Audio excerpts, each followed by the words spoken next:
कि आज मजलिस इत्तेहादुल मुस्लिमीन अगर शहर गुलबर्गा आई है और हमारा अब आने का और अब तक न आने का जो हमारा मकसद था, वो मकसद सिर्फ और सिर्फ मरहूम आपके गुलबर्गा के खायब जनाब खमरुल इस्लाम साहब थे।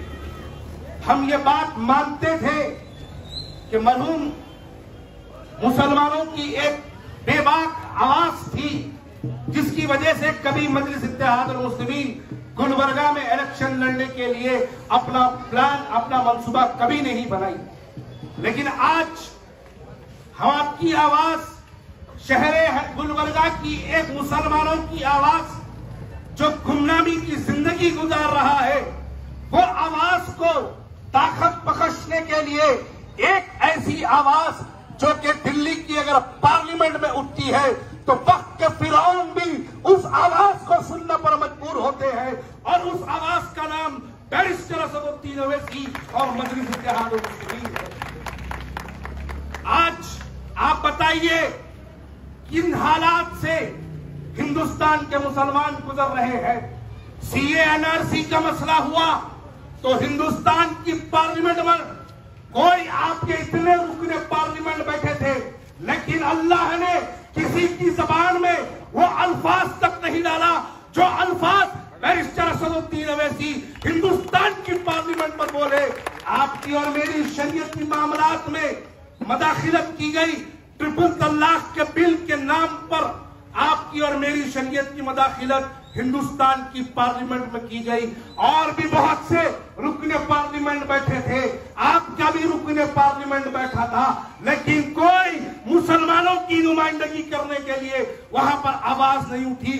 उस शरीयती मामलात पर जब बिल पेश किया, पूरी पार्लियामेंट के अंदर हिंदुस्तान का एक ही शेर था, वो शेर हैदराबाद से दिल्ली की पार्लियामेंट तक पहुंचकर वहां पर एहतजाज दर्ज करवाने वाला वो मजलिस इत्तेहादुल मुस्लिमीन हुई। उसी जमात का एक बेबाक सिपाही आज आपके पास कॉर्पोरेशन का इलेक्शन है तो उसको उम्मीदवार बना के पेश किया गया, तो ये आपकी जिम्मेदारी बनती है।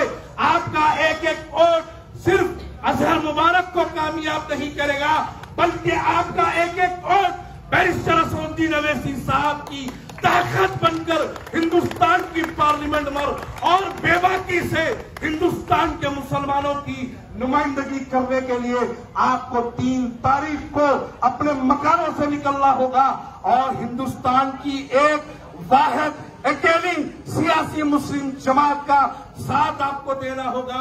उसके लिए आपको पतंग के निशान पर वोट डालना होगा और इनको कामयाब करना होगा।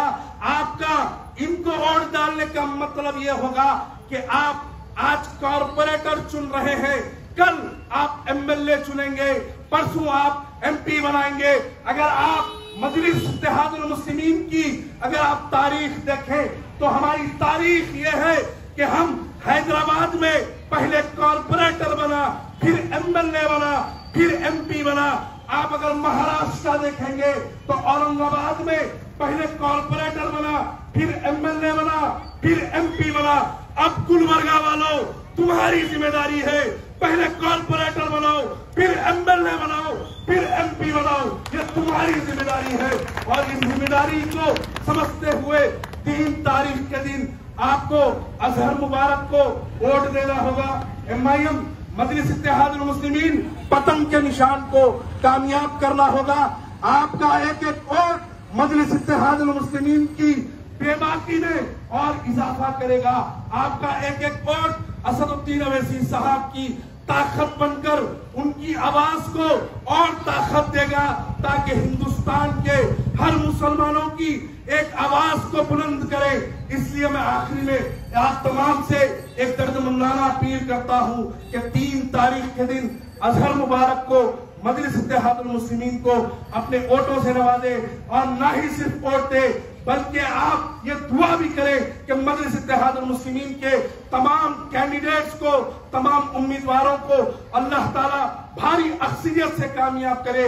इस दुआ के साथ मैं आपसे रुखसत देता हूँ। वाखिर दावाना अल्हम्दुलिल्लाहि रब्बिल आलमीन।